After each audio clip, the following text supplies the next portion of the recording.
Should Jim and Diane convert their $2 million? Interesting. So Jim just sent me an email, very succinct email, that said, Josh, I got an idea for you. Can you do a video on this? Very succinct and to the point. So kudos to you, Jim. Jim is 50, will be 54 next year, and Diane's gonna be 55 next year, or maybe it's vice versa. It doesn't matter. But they're basically my age, and they got 2 million smackaroonies in our IRA, plus another bunch of money in brokerage and cash accounts. Like, damn, dude, must be nice. What the hell did your old buddy Josh do wrong? I guess you can't get by on looks. Anyway, so let's check this out. So what we're doing here is we're going to show you what's going on.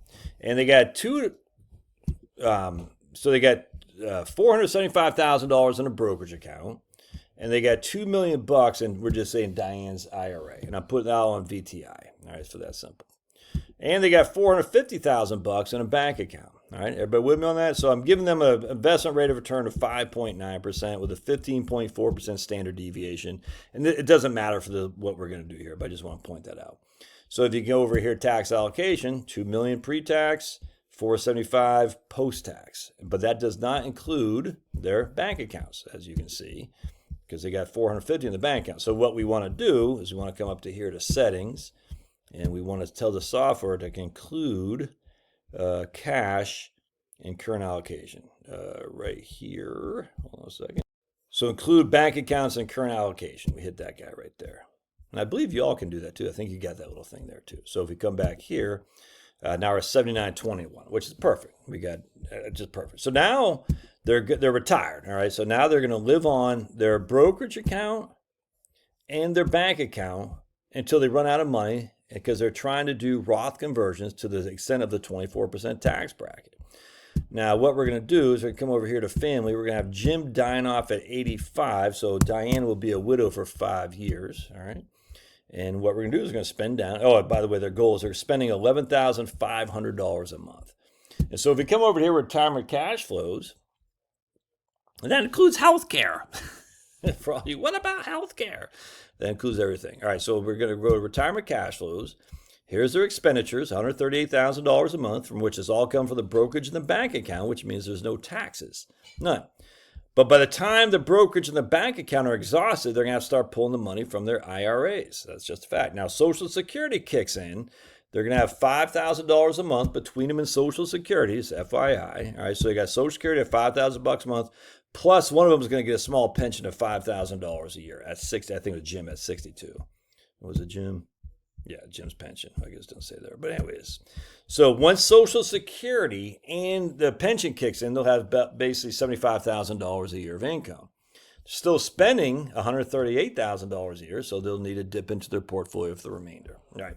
So here we got no taxes because they're spending down their post-tax assets. Great. But then Social Security kicks in, not Social Security, but also then their IRAs kick in because they don't have enough from Social Security and the pension. So you can see they're pulling $115,000 out right there, of which they got to pay $18,000 of tax. Yeah, that's about what a 12% effective tax rate, not too shabby. The real question is, this is really the widow's tax trap right here. This is when Jim Bob dies, and you can see Diane's taxes went from $42,000 to $57,000, even though her income dropped from $406 to $368. So her taxes went up by, what's that, 30% or so, and her income fell by, whatever that is, 10, 12%. All right, so that's good. So then the other scenario is we're going to say, okay, well, we do Roth conversions. So what we're going to do is we're going to tell the software, we're going to say software, calibrate tax strategies, calibrations, do Roth conversions to the extent of the 24% tax bracket. So what we're doing here, I'll show you what I did. We're under tax strategies, calibration, and we're going to tell the software to fill up these right here brackets. And I'm just going what old Jim Bob told me to do. So we're going to run up there, 0.22 plus 24, hit refresh, and that should pop us right there. All right, so now what we're going to do is we're going to say, okay, now let's look. And then we're going to come back over here to retirement and see. Hi, puppy. So again, they're living off $138,000. They're going to have $5,000 a month in Social Security, another $5,000 a year from their pension, and then the rest is going to be from either an IRA or IRA, their combination of taxable accounts and brokerage accounts. So we're going to go to confidence, and you can see right here we got Jim dying at 85, right? We're taking Social Security at 62, what we're both doing. And the difference here is this is no Roth conversions. This is Roth conversions. Roughly the same probability of success. I'm not in the least worried about the probability of success here, so don't pay attention to it. But how much are they leaving behind? So in this case, they're leaving $555,000 behind. That's in today's dollars versus $828. So all this will be tax-free. Most of that will be taxable. All right, so that's basically a wash, if that makes sense. So, and if we come down here, we can see, if we go to, right here, retirement details, we go right here, total spending comparison, and not a whole lot of difference in taxes. About $13,000 more in taxes if they don't do Roth, less in taxes if they don't do Roth conversions versus $13,000 more in taxes if they do Roth conversions. So basically the same amount of money they're pretty much leaving downstream after an after-tax perspective. Not a significant difference in taxation either, a little bit. But, so is it worth it? Well, let's go down to, we're going to go over here and I'll show you. So here's if we don't do Roth conversions, our income is, our tax bracket is 10%. Because there's no taxes. So even if you pay no taxes, you're still in a marginal tax bracket of 10%. And then once they start pulling money from their IRA, it's a 22% tax bracket, which will be for the rest of their lives until Jim Bob dies. All right, that's 24%.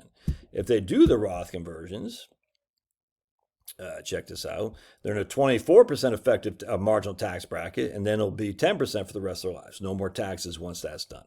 Not too shabby. You can see their effective tax rate here. Effective tax rate 19% in the next 5 years or so, and then nothing. Effective tax rate on the current plan, nothing. And then it'll be right there, about 10%. And then once Jim Bob dies, it's 16%. So that's kind of a wash there. For me, I would do it, or maybe do 22% tax bracket instead. Let's take a look what that looks like.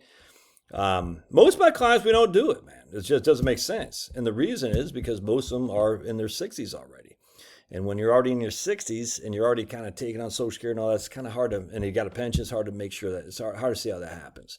So now we're going to go to tax strategies, tax estimate, and this is with going to 22%, and that doesn't change there. The proposed plan, let's see if this changes much.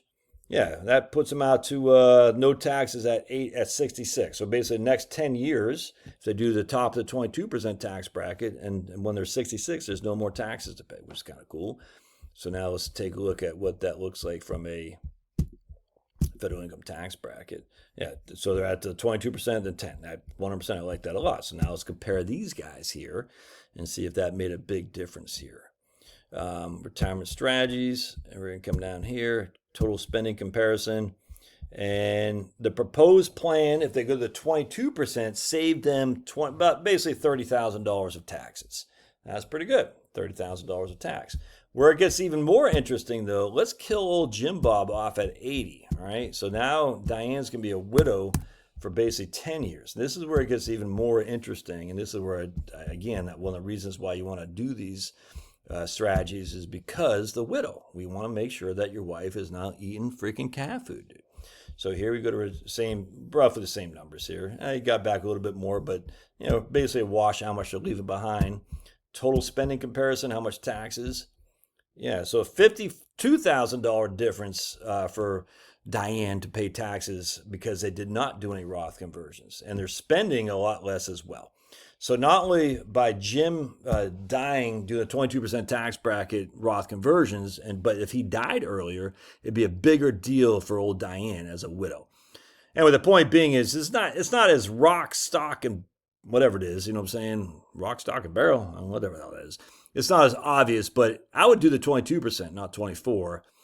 And I think that makes sense, unequivocally. Now, are you going to make a huge difference here? Not necessarily, but if Jim dies, the earlier Jim dies, the better off they'll be if they did the Roth conversions. All right, love your thoughts. Smash that like button. God bless. And if you haven't subscribed, don't make me mad. We'll see you.